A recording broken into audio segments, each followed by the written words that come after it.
Hello and welcome to my YouTube channel Life Stories with Mercy. Thanks for being here. I can see I have new subscribers. Thank you, asanteni sana. So today I'm doing this video just to give you an update about Paul and maybe to answer some of the questions that people have. I know most of you are one asking themselves, where was I when this incident happened? Now, since the beginning of the year, I've been out of Kisumu. I went back to school, and the school is near my home village. And so I always come back to Kisumu only during the weekends and maybe during the holidays. On that Sunday before the incident, it was just a normal day. We woke up, and Paul and the kids prepared for church. And for me, I had to remain at home to do cleaning and laundry so that I couldn't leave the house at a mess. You just know when the kids are around. Later, I prepared lunch and they were home. After lunch, he accompanied us to my home village, and after dropping us, they came back to Kisumu with Gawin. Gawin is our eldest son. At around 7:30, I called him just to confirm if they had arrived safely, and he told me they were on their way to mom's place to drop Gawin because Gawin stays at his mom's, at Paul's mom's, Mama Bichanga's home. Yeah, and he told me once I'm in the house, we will communicate. At around 8:40 to 9, I called, his phone was off, and I assumed maybe the phone was, maybe the battery was low and he had to charge it. At around 9:10, I called again, no response. Until when you call, the phone is off. I tried texting him, no response. I voice called him, no response. I sent WhatsApp message, no response. Now, when I realized that his phone was off, no response to my messages, I decided to be patient. And since I'm an author and I have a growing company, Winsub Legacy, where I help young writers, upcoming authors, and authors generally through the publishing process, and I have a project that I'm working on recently, so I decided to switch on my laptop and start working on that project. As I wait for the call from Paul, it's now 4:30 a.m. That is Monday. Hey, hakuna matumahini. The messages on WhatsApp is not delivered, no grey tick, no response on the text messages, no missed call. Even I tried calling you, haiko. Now being worried, I wanted to call mom, now Mama Bichanga at that time, and I said no, let me be patient. So at 6 a.m. I called Mama Bichanga, my mom-in-law, just to confirm. I wanted just to confirm if he left her house that evening, that Sunday evening. But mom didn't pick the call. I think she was still asleep. Now I decided to wake my neighbor.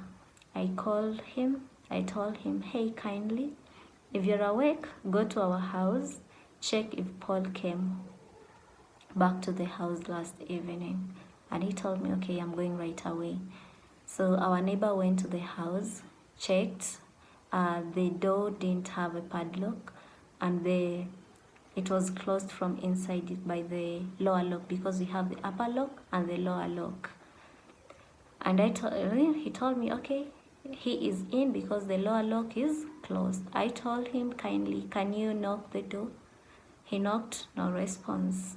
I told him, can you go to the window, the back window, and you knock the window? He did that and there was no response. And my neighbor told me, let's wait for him. If he wakes up, I'll give him the phone and you'll talk. He went back. After 5 minutes, I called my neighbor again and told him, kindly, can you go and check what is happening with Paul? Why is his phone off and he's in the house and he can't respond to the noise you've made on the door? So my neighbor went back again, knocked the door, knocked the window, there was no response. He came back. The third time he went again. I told him, kindly tell him that it is Mercy who wants to talk to him. And my neighbor did that, and there was no response. So my neighbor came back and told me, Mercy, let's be patient, give him time, maybe he is in a deep sleep. So my neighbor went back. Kidogo, he told me, hey, he has opened the curtains. So let me wait for him to open the door. Then I'll give him the phone. You can talk to him. I told him, kindly go back. If it's possible, just break the window pane. We will repair it. So my neighbor told me, no, let's wait for him to open the door. When our neighbor told me that he had opened the curtains, we'll be patient and wait for him to open the door. I was not satisfied. I decided to call his younger brother Moses' number, and it's Naomi who responded the call. And I felt lucky because Naomi will act swiftly on something that needs urgency. And I asked her, did Paul left home yesterday evening? And she told me, yes, in fact, we met with him on his way. And I told her, oh, was he okay? He told me, yes, he was fine. I told me, okay, I told her that I've tried calling Paul since yesterday evening and his phone is off. And I've sent our neighbor to the house, and he said he is in the house, but he knocked the door, no response, the window, no response, and he has tried opening the curtain. And when our neighbor went back there to knock again, there was no response. So Naomi asked me, what do you want us to do? I told her, kindly, can someone go and check what is happening? If all is okay, that will be fine. Just go and confirm what is happening with him, because this is unusual. Paul will always respond to any, like for example, maybe when you knock the door or you call him, he will respond even if he's in a deep sleep, and he'll tell you, kindly just give me 5 minutes or 10 minutes, I'll wake up. So Naomi told me, okay, we are getting ready to go there.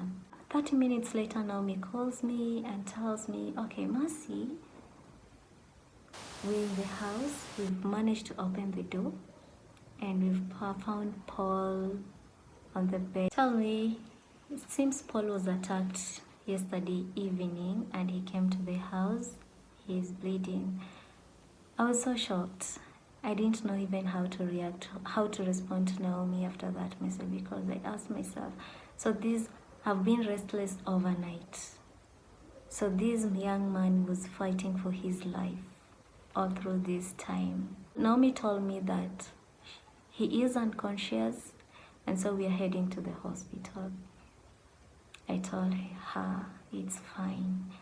And now that is how, when I took the bike and came back to Kisumu, they went to the first hospital, they did nothing there. Then they went to another hospital for a CT scan, and then later came to Aga Khan. After arriving in Aga Khan Hospital, seeing everyone's face full of emotions, I was so shocked.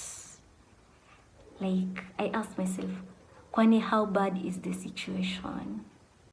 I was directed to the room where Paul was, and I found Moses there because they only allowed one person in, and so Moses had to come out and I remained there. Just seeing Paul there, no movement, no response, he can't open the eyes. I was so shocked, and I told God, I'm not ready for this. I'm too young. The kids are so young. We are not ready for this. Just have mercy on us. And I started reciting the Lord's Prayer, and I thank God. Now, after the doctor had reviewed the head CT scan results, she called me and explained to me what had happened.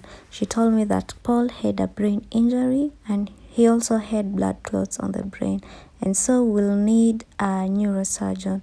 And as we wait for the neurosurgeon, we'll have to go back to have a next CT scan and ultrasound to see if there is more injuries on his body. After the next CT scan and the ultrasound, he was rushed to the ICU room to stabilize his condition as we wait for the neurosurgeon. Later in the day, the neurosurgeon came in and assessed him, and he told us that there was no need of surgery. He was going to prescribe medication for him, and he assured us that his memory and speech will be back with time. And since he had a deep cut on the head, he was to go to the theater. And so what we needed was just patience and prayers. We've been in the hospital for a whole week, that is from Monday to Sunday, and the first 3 days was the hardest. You can imagine the young me, plus when I think about the young kids, a lot was happening in my mind. But I thank all of you for the prayers, the encouraging words. Yeah, the encouraging words kept me going. I think people could see me that I was strong, but whenever I could get to the washroom, that is when all the tears could just come out. And before I leave the washroom, I just had to wash my face, clean the eyes, wipe it clean, and then go back where people were. For real, those are the things that kept me going. Mungu alisikia maombi yenu. I know thousands of people were praying for Paul's life, and truly God answered the prayers. Continue praying for us. I know God gonna give him full healing and heal you back to his normal duties. And I know God won't disappoint us. He has really done us great. It was a miracle. That was a great miracle.